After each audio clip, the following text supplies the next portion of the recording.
Hello students, I welcome you all to this English class.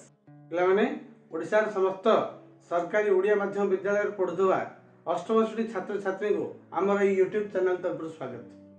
पूर्वर आम शिक्षण अभिवृद्धि कार्यक्रम लर्निंग एनहांसमेंट प्रोग्राम यही पुस्तकर लक्ष्यकर पुस्तक को यही पुस्तकर वर्कशीट 7 आलोचना कर सारी। आस आज वर्कशीट 8 आलोचना करवा। आम व्हाइट बोर्ड को छाड़ी मोबाइल स्क्रीन उपर प्रत्येक प्रश्न उत्तर गोटे गोटे आलोचना करवा। हाँ, जो मैंने आज चैनल को नुआ आसान सब्सक्राइब करूँ अधिक अधिक वीडियो क्लास पाइबापी और प्रथम नोटिफिकेशन पाइबापी। ताहले आस आ विलंब न करी मोबाइल स्क्रीन उपर आमर ये कार्यक्रम आरंभ करवा। Worksheet 8 the lost camel. Activity 1 Arrange the sentences in proper order to get a story and narrate it before the class। कौन बुझा आम एथरो अरेंज द सेंटेंसेस सेंटेंस गुडी को अरेंज कर दियो सजाई दियो इन प्रॉपर ऑर्डर ठीक क्रम रे टू गेट पाइबाकू ए स्टोरी गोटे गप एंड नरेट इट एटा कहि दियो बिफोर द क्लास श्रेणी पिला आगे।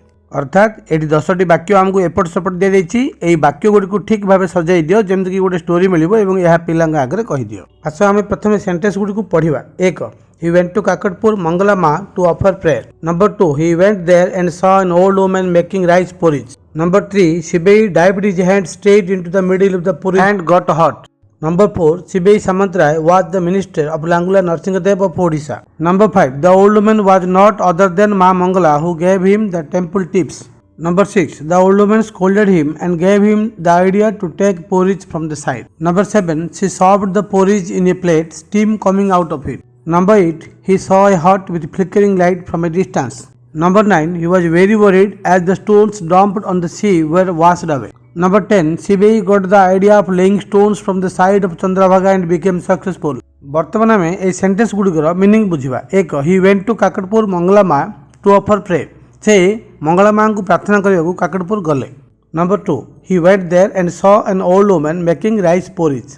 He went there से गले एवं saw देखिले an old woman जन बुढ़ी लोक मेकिंग राइस पोरिज चाउल खीरी कर। अर्थात से गले और देखिले जन बुढ़ी लोक से चाउल खीरी रांधुं। 3 नंबर अर्थ है Shibei dived his hand Shibei हाथ सीधा लंफ मारे straight into the middle of the porridge खीर ठीक मझी को एंड गट हट एवं हाथ तातीगला। 4 नंबर मीनिंग है Shibei Samantaray was the minister Shibei Samantaray मंत्री थे कार ऑफ लांगुला नरसिंहदेव ऑफ ओडिशा ओडिशार लांगुला नरसिंहदेव मंत्री थे। 5 नंबर मीनिंग है the old women was not other than माँ मंगला माँ मंगला छड़ा से बुढ़ी लोक जनक आउ किए नथिले who gave him the temple tips जी कि टेम्पल विषय मंदिर विषय किसी टिप्स बा टिप्पणी बा सूचना देले। 6 नंबर मीनिंग है the old women scolded him से बुढ़ी लोक जनक गाली देले and gave him the idea एवं आइडिया देले to take porridge from this side खीरी केमती खाइबार आइडिया देले अर्थात गोटे पाखरु खाइबार आइडिया देले।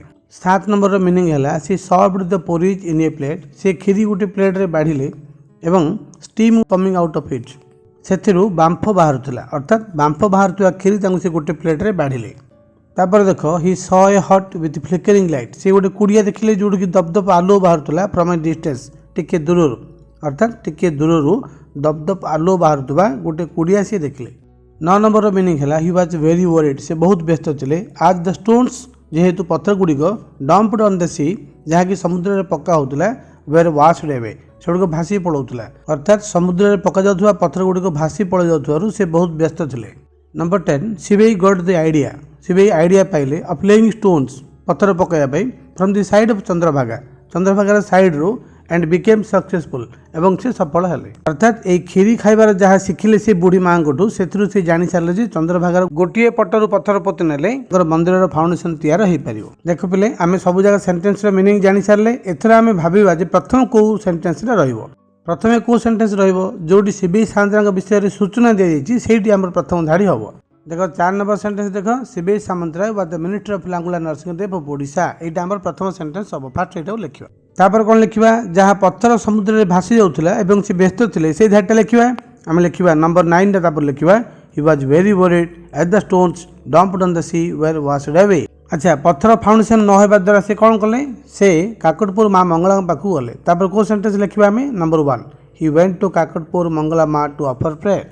अच्छा स्टोरी आम जाने से काकटपुर फेरला बेलू बेसी भोक होता राति होता से कौन कले बाटर गोटे कुड़िया देखिले आम लिखा आम 8 नंबर सेंटेंस लिखा ही सॉ ए हट with flickering light from A distance. तापर लक्ष्य कर से कुड़िया किए थे जड़े बुढ़ी माँ खीरी जाऊले आम कोटा लिखा number 2 he went there and saw an old woman making rice porridge. तापर कौन है से बुढ़ी माँ को किसी खाइबा मागिले से कौन कले प्लेट रे किसी खीरी खाइबा देले जो कि बांफ बाहर आम कौन कहवा से served the porridge in a plate steam coming out of it. तापर कौन है मंत्री महाशय को बेसी भोक लगुला से सीधा खीरी मझे हाथ भर्ती कले आम कौन लिखा Shibei dived his hand straight into the middle of the porridge and got hot। जेतेबेले हाथ ताती गला सेतेबेले कौन है बुढ़ी माँ गाली देले केमती खीरी खाइबा हुए से बतईदे गोटे सैड रू खाइबा कहले आम कह the old woman scolded him and gave him the idea to take porridge from the side.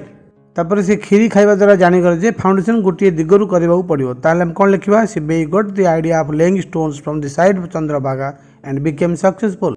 Last आम कौन लिखा से बुढ़ी माँ जनक माँ मंगला छड़ा आउ किए नथिले आम कौन लिखा the old woman was not other than माँ Mangala who gave him the temple tips. बर्तमान आम एक्टिविटी 1 कर सारे एवं करवा एक्टिविटी 2 आम कौन सूचना अच्छी rearrange the words to get meaningful sentences अर्थात मीनिंगफुल सेंटेंस पाइबा ये वर्ड गुड़ को ठीक भाव सजई दियो। लक्ष्य कर वर्ड गुड़ को ठीक भाव ना मझे मझे गार अच्छी आम सजेवा कौन अच्छी पढ़ मर्चेंट अच्छी मर्चेंट्स हम कैमेल डेर अच्छी THEIR हम तापर TO2 अच्छी TWO2 हम तापर lost weight in a looking desert for. आम ए कौन बुझिले दुई जन व्यवसायी हजि जाइथिबा ऑटो को मरुभूमि रे खोजुथिले। देखो आम प्रथम देखिबा किए खोजुथिले दुई जन मर्चेंट ताले हम लिखिबा टू मर्चेंट्स कौन करथिले खोजुथिले were looking for their lost camel in a desert. तापर देखो number 2 was animal left side indeed the blind eye दी इन सेटा दी अछि दे हबो। आम एटा केमि सजेबा आम कहबा से माने कहिले जे पशुटी बाँ आखि रे अंध थिला से माने कहले दे साइड आम कहबा दे साइड तापर कहबा the animal was indeed blind in the left eye. तापर number 3 the stolen goods and the kill एटा किल्ड हबो kill no you have animal. एठी से व्यवसायी दुई जन से बुढ़ा लोक को पचारुचंती तुमे सब जगह सामान नहीं जाइछो एवं से जंतुटी को मार देइछो आमे कोन कहबा have you stolen the goods and killed the animal प्रश्न चिन्ह गोटे दबा। तापर देखो number 4 the half said I animal seen old man nod calmly the।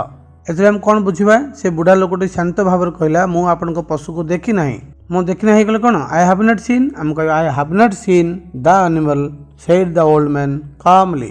एठी हमें I have not seen the animal रो ऊपर दुईटी इन्वर्टेड कमांड दबा कारण से कहउछंती। तापर number 5 you is the how one know camel do lame in leg एटा हम केमि सजेबा ए शब्द गुड़ आमको जना पड़ी जे तुम केमती जानूच जे ओटोटीर गोटे गोड़ छोटा आम केमती कहवा how do you know the camel is lame in one leg. तापर देख number 6 the of only had I eaten leaves bushes the of one animal on side the road. एथिरे आमको कौन जना पड़ी पशुटी रास्तार गोटे पाखरे थिबा बुदा मानकर सब पत्र खाई देछि ताले हम कौन कहवा पशुटी खाई देथिला दी एनिमल हार्ड इटेन कौन खाइथिला द लीव्स कहार ऑफ बुशेस से बुदा गुड़ी कोड अच्छी on only one side of the road. अर्थ हम कहि परिबा the animal had eaten the leaves of bushes on only one side of the road.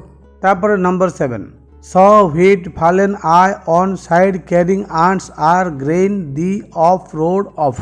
एथि हम कोन जानचे आमे स्टोरी रे जानिचे बुढ़ा लोकटी कहला जे पिंपुड़ी माने किछि गहम दाना बोही नउथबार मु देखिली। फास्ट कहबा मु देखिली कहले कोन आई सॉ क्या देख पिंपुड़ी मानू आई सॉ एंट्स। तापर लिखा कौन कैरिंग बोही नौले कौन नौले फालेन ग्रेन्स।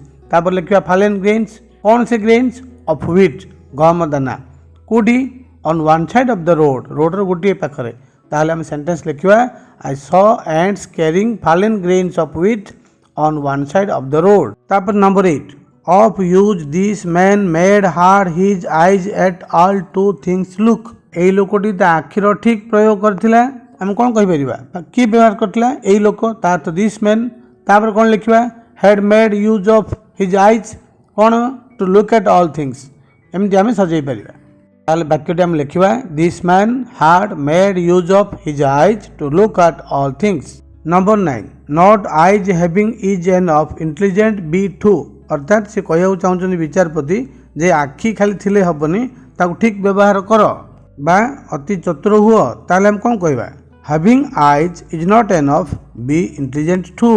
एमती आम यहाँ सजे पार। Last number you and find your after when camel eat look well। एटा हम किम सजेबा अर्थात विचारपति कहउचंदी एवं जेतेबेले तुमे तुम ऑटो को पाइबो यार ठीक जत्न नियो। हम फर्स्ट लिखिबा एंड तापर लिखिबा when you find your camel जत्न neo look after it well। ताहले वाक्यटी हबो and when you find your camel look after it well। Activity 2 हम करि सारले। वर्तमान एक्टिविटी 3 सूचना अछि teacher will read out the paragraph using the words given below। Students will listen to the teacher and fill in the blanks with the words used by the teacher। अर्थात बंधन रे थिबा शब्द गुडी को नेई टीचर सेही पैराग्राफ टी पढिबे एवं पिला माने ताको सुनिबे एवं सेही शब्द गुडी को नेई शून्य स्थान पूरण करिवे। प्रथमे आमे बंधन रे थिबा शब्द गुडी को पढिबा क्वाल, डिवाइड, यंगेस्ट, प्रोमिस्ड, डेथ, वे, एल्डेस्ट, क्वालिंग, स्टैंडिंग, डाइड।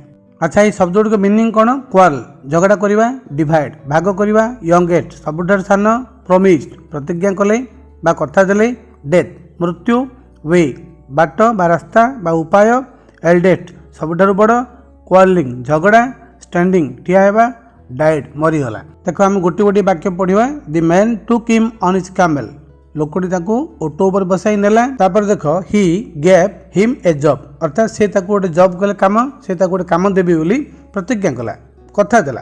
प्रोमिस्ड आमे लिखिबा प्रोमिस्ड आमे लिखिबा he promised him a job with the king राजांग पाखरे ताकू गोटे काम दे देबो बोली तो कथा देला। ऑन देयर गेप अर्थात से जीवा बाटर बाटर कहले वे आम लिखा ये वे दे सॉ 3 पर्सन्स जीवा बाटर से देखिले 3 पर्सन्स तीनोटी लोक कौन करथिले झगड़ा करथिले क्वारलिंग एंड 35 कैमेल्स एवं 35टा ओटो कौन करथिले ओटो गुड़िक ठिया होइथिले ठिया स्टैंडिंग स्टैंडिंग नियर बाय। तापर हम देखिबा देयर तापर गैप अछि वाज ऑन अर्थात से झगड़ाटा their quarrel was on. How to divide the camels किमिति ओटो से भाग बांटिबे एमंग देम से मध्य रे।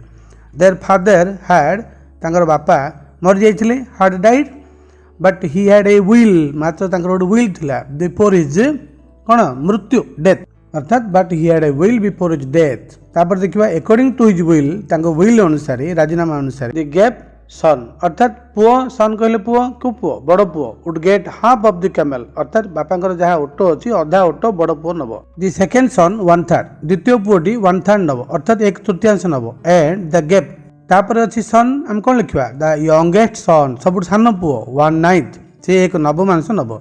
But they had 35 camels to get among themselves सेमानक भितरे सेमाने 35टा ओटो कोन करियार अछि बांटिबार कोन divide but they had 35 camels to divide among themselves. वर्तमान आम एक्टिविटी 3 कर सारे तापर अछि हॉट्स वर्तमान पढ़िबा सूचना the children will be encourage to tell stories in class अर्थात पिला मानकु श्रेणी रे गप कहया पई उत्साहित करा जिवो। एटा तुम शिक्षक मैंने तुमको किसी गप कहवाई कहे तुम किसी भी गप इंग्लिश न कही पारे भी तुम मातृभाषा कही पार। बर्तमान आम वर्कशीट 8 कंप्लीट कर सारे पे मोबाइल स्क्रीन उपर वर्कशीट 8 आलोचना करुले लिखुले बुझुले मन रखुले। वीडियो देखुवा धन्यवाद। तो thank you for watching this video class. Bye bye.